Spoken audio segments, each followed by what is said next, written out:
Everyone and welcome to our YouTube channel. कैसे हो सभी? विद फ्रेश ब्रेन्स पूरे जोश के साथ वेलकम बैक। तो आज मैं आपको बताने वाली हूँ मृत लोगों की ऐसी कोई 3 वस्तुएं जिसका इस्तेमाल हमें नहीं करना चाहिए, उनको अपने काम में नहीं लेना चाहिए। तो देखिए, गरुड़ पुराण में श्री कृष्ण ने गरुड़ जी से कहा है कि मनुष्य, सिर्फ मनुष्य का ही नहीं, जो भी जीवन धरती पे जी रहे हैं, जो भी जीव जंतु जिसके अंदर श्वासें चल रही है, जिनका दिल धड़कता है, वो जीव जो होते हैं उनका निर्धारित समय होता है, एक काल होता है जिसमें वो अपनी जिंदगी बिताते हैं और एक समय ऐसा आता है कि उनकी मृत्यु हो जाती है। जो आया है उसे जाना ही है, ये तो है ही, मतलब निर्धारित है। सभी भगवानों ने ये निर्धारित ही कर रखा था कि जो भी जीतता है उसकी मृत्यु जरूर आती है। बस कुछ समय होता है, वो अपने कर्म करता है और उन कर्मों से ही निर्धारित होता है कि उसे किस तरह की मृत्यु मिलेगी। अगर पाप और पुण्य कमाते हैं अपनी जिंदगी में तो हमें दर्दनाक मौत नहीं मिलती,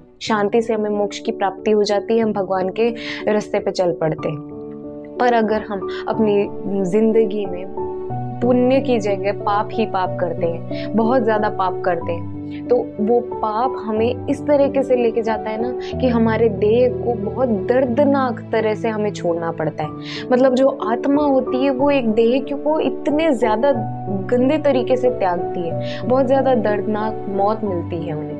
और वो जो आत्मा है निकल कर, वो जो यमदूत होते हैं वो उन्हें जंजीरों में बांध कर, उन्हें जकड़ कर लेके जाते हैं और उन्हें दया भी नहीं आती ऐसा करते हुए, क्योंकि वो डिसाइड किसने किया? ये जो व्यक्ति था जिसकी मृत्यु हुई है, उसने अपनी जिंदगी में पाप ही पाप किए थे। वो चीज ने निर्धारित किया था कि इसे किस तरह की मौत मिलेगी और मौत के बाद क्या होगा, ये चीज भी। तो अब मैं आपको बताने वाली हूँ, इंसान जब उसकी मृत्यु हो जाती है तो उसके बाद उसकी ऐसी कौन सी 3 चीजें हैं जिसका इस्तेमाल कभी नहीं करना चाहिए। तो वो बताने से पहले एक छोटी सी इन्फॉर्मेशन और दे देती हूँ मैं।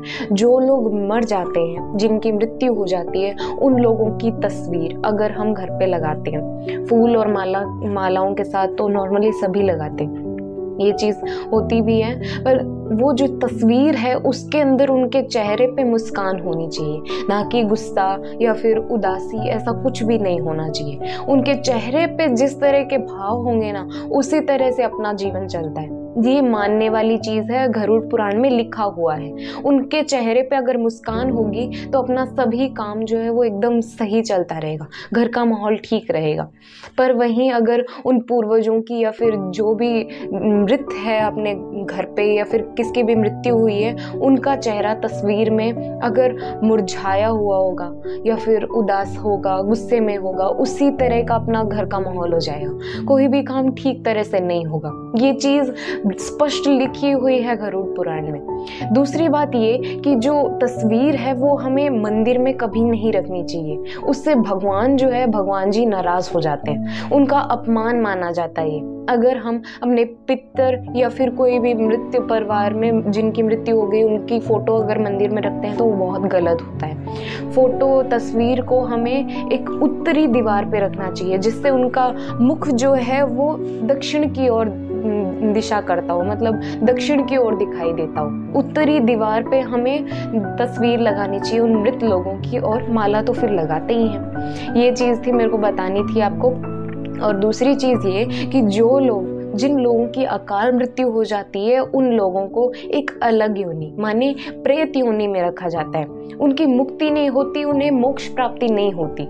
कुछ लोग होते हैं जिन्हें मतलब जिंदगी में किसी चीज से लगाव हो जाता है, किसी चीज से मोह हो जाता है, तो इतने ज्यादा जुड़ जाते हैं वो मोह से कि उनकी मृत्यु के बाद भी उनकी जो आत्मा होती है वो उस चीज के लिए ही ललचाती रहती है, और उसी लालच के कारण फिर उसके मोक्ष की प्राप्ति नहीं होती। वो दर दर ऐसे ही भटकती रहती है अपने आसपास जगहों में, कहीं भी सुनसान जगहों में वो भटकती रह जाती है। और अगर कोई भी आत्मा जो है वो भटकती है, इसका मतलब ये कि वो प्रेत योनि में है, उसे जल्दी से मुक्ति की प्राप्ति नहीं हो सकती। वो नारायण बलि की पूजा, इस तरीके से हम पूजा अगर घर पे करवाते हैं तभी उनकी मोक्ष प्राप्ति निश्चित है, ऐसा हो सकता है। नहीं तो अगर वो प्रेत योनि में आ जाते हैं तो वो सिर्फ दूसरों को तंग करने का काम करते हैं। अगर किसी परिवार में किसी व्यक्ति की मृत्यु हो जाती है तो वो उसी परिवार को प्रेत योनि में अगर चला गया है, वो व्यक्ति की आत्मा जो थी, उसकी आत्मा जो है वो प्रेत योनि में चली गई, तो उसी परिवार को तंग करेगा।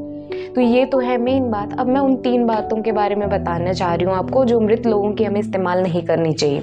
सबसे पहले तो है मृत इंसान के कपड़े, उसका इस्तेमाल हमें कभी नहीं करना चाहिए, क्योंकि पहले उन कपड़ों का इस्तेमाल उस व्यक्ति ने किया जिसकी मौत हो चुकी है, और अगर अब हम करेंगे तो वो जो शक्ति है कपड़ों के साथ वो शक्ति खींची चली आएगी, और वो शक्ति आ जाएगी और वो उस व्यक्ति को इतना ज़्यादा तंग करने लग जाएगी जिसने उस कपड़ों का इस्तेमाल किया था ना, उस व्यक्ति को इतना ज़्यादा तंग करेगी कि बस किसकी हद नहीं होगी। मानसिक तौर से वो बहुत ज़्यादा कमज़ोर हो जाएगा, कुछ भी सोचने या समझने की क्षमता ही नहीं रहेगी, क्योंकि जिस इंसान ने उस मरे हुए व्यक्ति के कपड़ों का इस्तेमाल किया है उसकी यादें उसे इतनी तंग करने लग जाएगी, परेशान करने लग जाएगी। तो ये तो थी पहले वाली बात।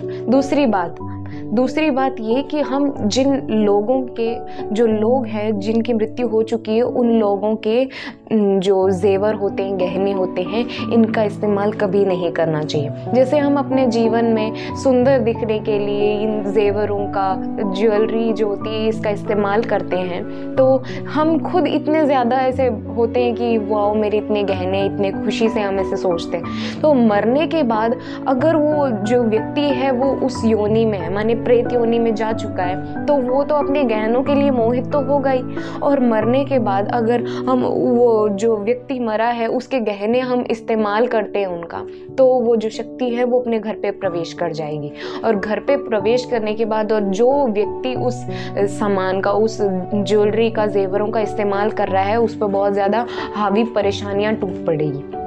ये थी दूसरी बात।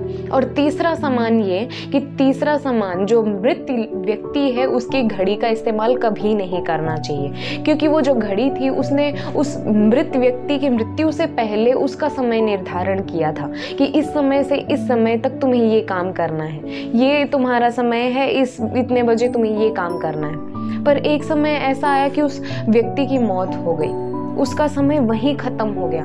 घड़ी का समय था वो उसका वहीं तक का था, और वो अगर घड़ी चल भी रही है, उस इंसान की तो मौत हो गई, चलो घड़ी उसके क्या काम किया, अब मैं ले लेता हूँ करके आप उस घड़ी का इस्तेमाल करोगे, तो वो घड़ी की जो एक एक क्षण, एक एक मिनट होगा, वो उस इंसान के हिसाब से चलेगा जिसकी मौत हो चुकी है, जिसकी घड़ी वो थी। तो आपको समझ आई ये बात। इसलिए हमें इन 3 चीज़ों का उपयोग कभी नहीं करना चाहिए जो मृत लोगों की है। तो कैसी लगी वीडियो मुझे कमेंट सेक्शन में बताइएगा ज़रूर। वीडियो पसंद आई हो तो लाइक करना, अपने फ्रेंड्स के साथ वीडियो ज़्यादा से ज़्यादा शेयर करना, चैनल सब्सक्राइब करना। Bye and have a great day.